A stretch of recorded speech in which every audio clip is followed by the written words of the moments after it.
All right, great. Good evening, everyone. I'm happy to be part of this interesting forum. Thanks to the organizers to invite me. It's been a long time I've been in touch with Dr. Nahla to collaborate with the American University in the Emirates. And this is the right time to bring some possibility with that collaboration. Indeed, it's my pleasure and honor to be part of this interesting forum. However, addressing the impact of COVID-19 on education is rather a challenging task to manage in 20 minutes time or 15 minutes time that I'm going to speak in the next few minutes. Therefore, as asked by the organizers, I will rather focus my presentation on teaching in times of pandemic. So I call my presentation as disrupted yet deliberated. So we did it, even though we had some struggles to handle that.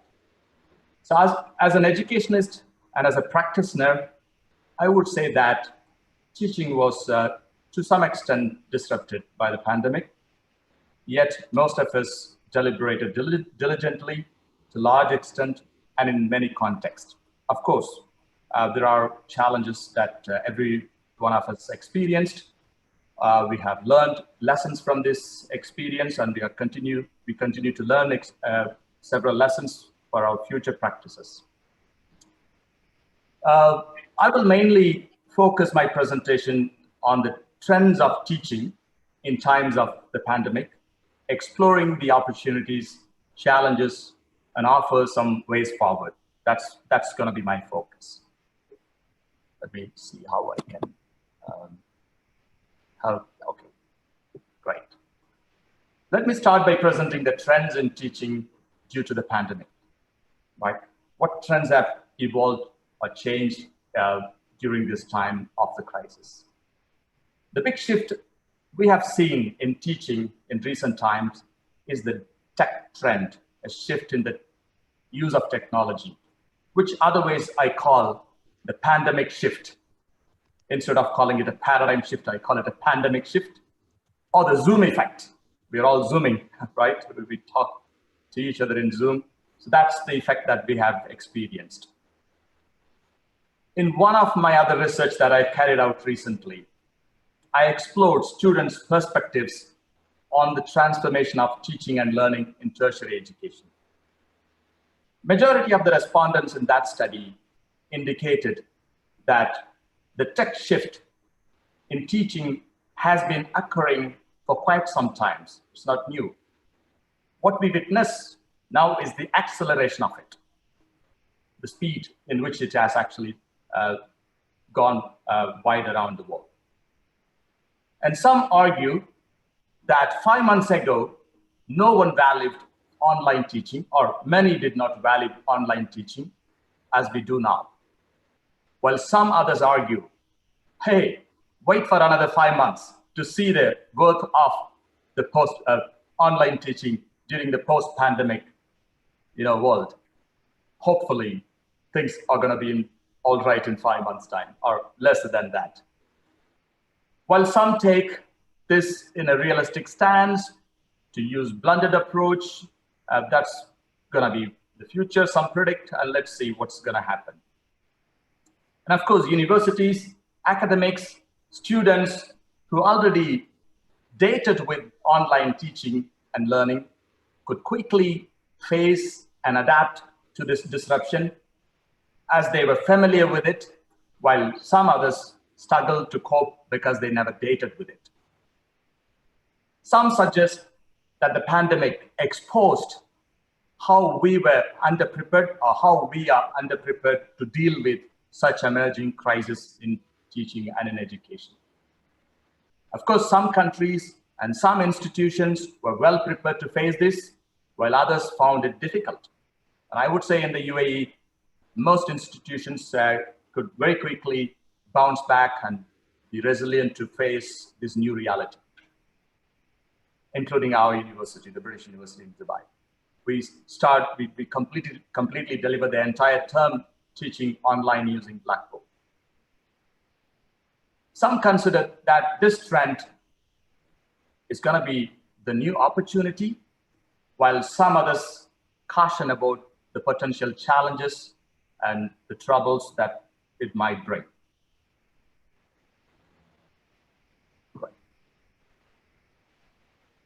In one way, I would say that this disruption in teaching caused by the pandemic is a blessing in disguise, as it literally forced all of us to act quickly and embrace the alternatives. Of course, when there are not many choices, it's easy to choose. We were in such situation, so we could just choose the online teaching. Given this, many institutions and individuals embraced online teaching in short time. If there was no pandemic, we would still not be able to deal with this online teaching reality. So that's the blessing in disguise, I mean. So certainly this disruption has actually put this interesting challenge for us to deal with it.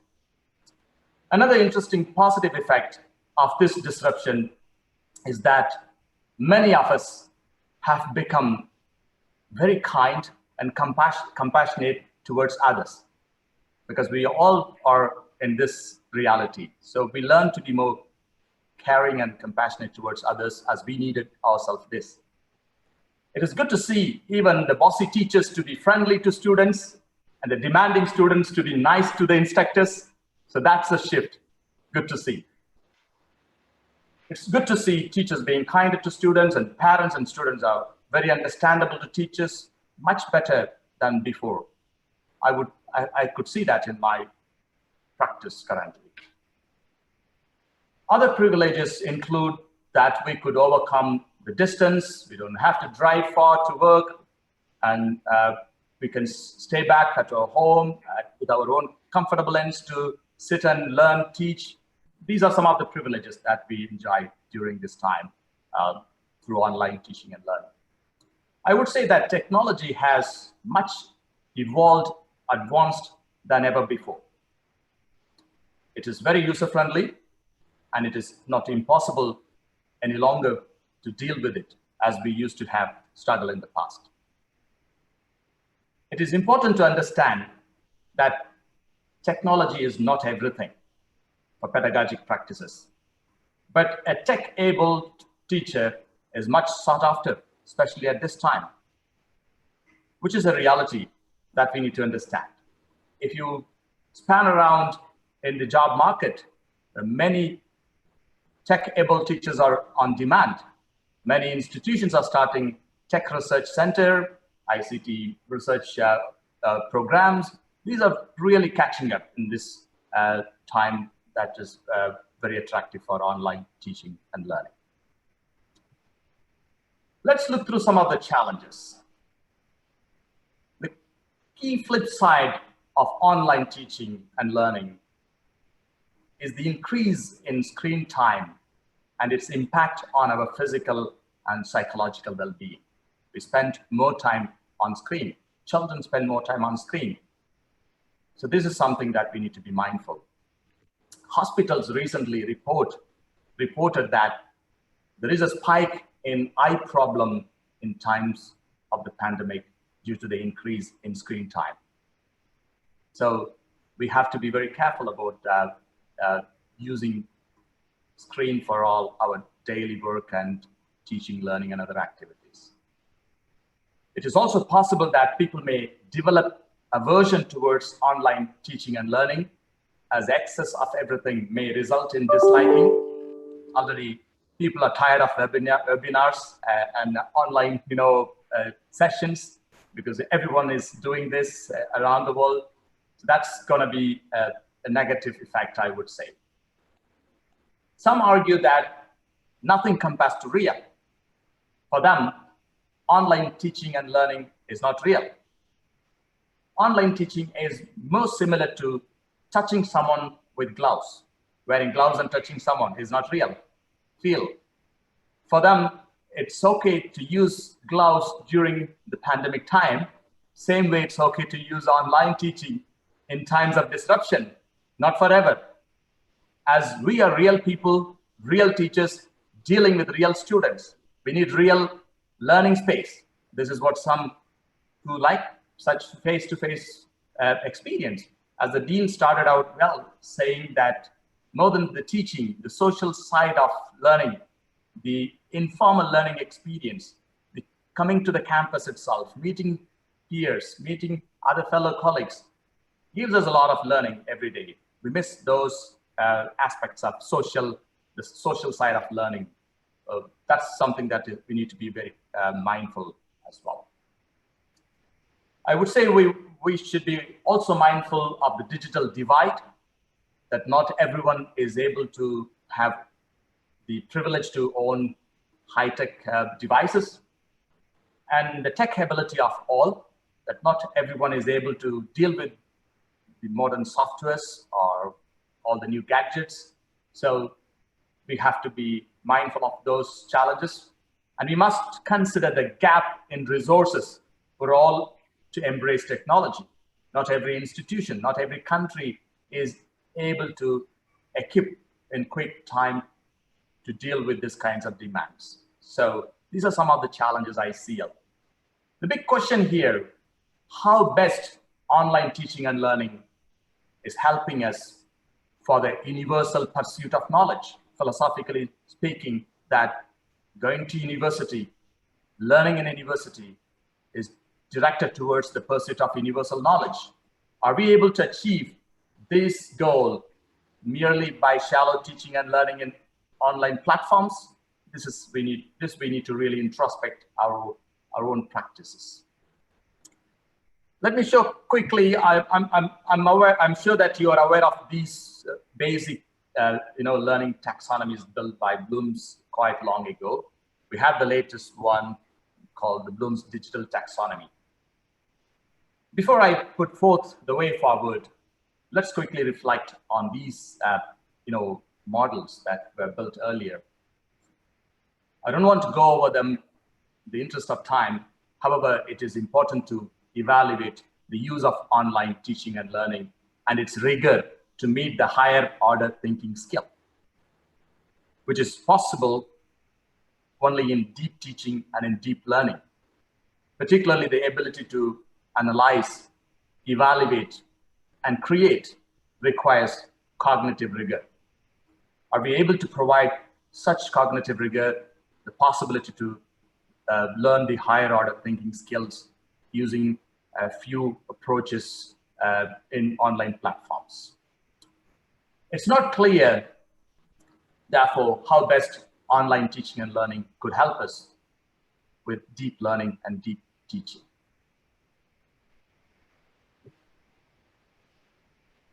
It's important to turn to theories for insight how many theories around are helping us in finding answers to the problems that we are facing.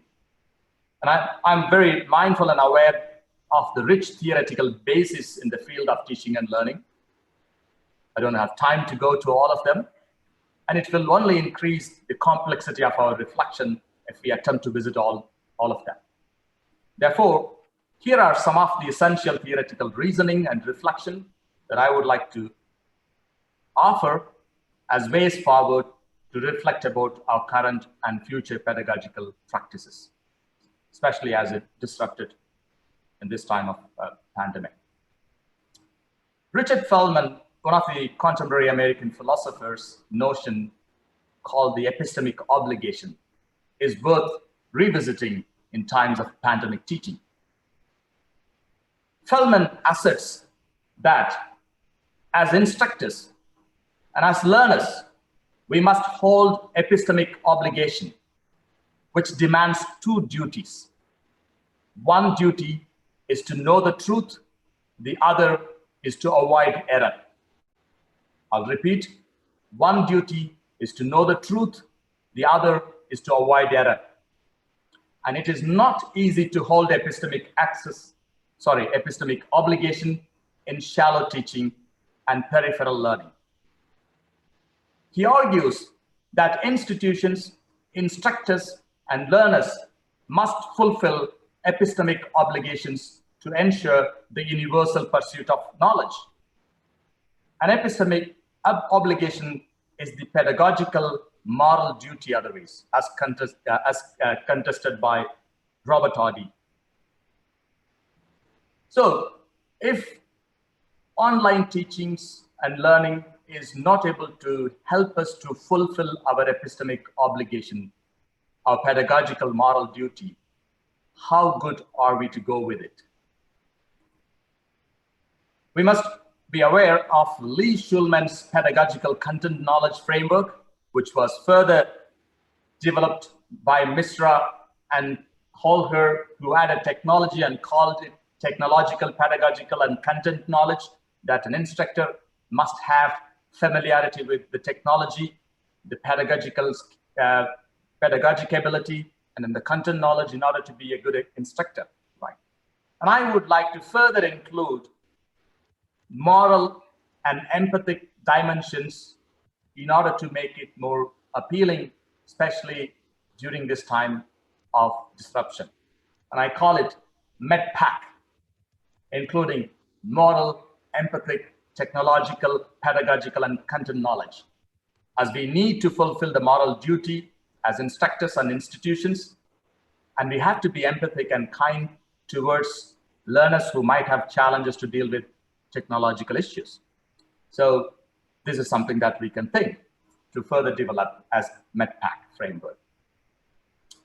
And another interesting work of Hert Biesta, one of my colleagues from the previous research network, has written an interesting article that comes timely exactly at this time of disruption, that focuses on the 3 gifts of teaching.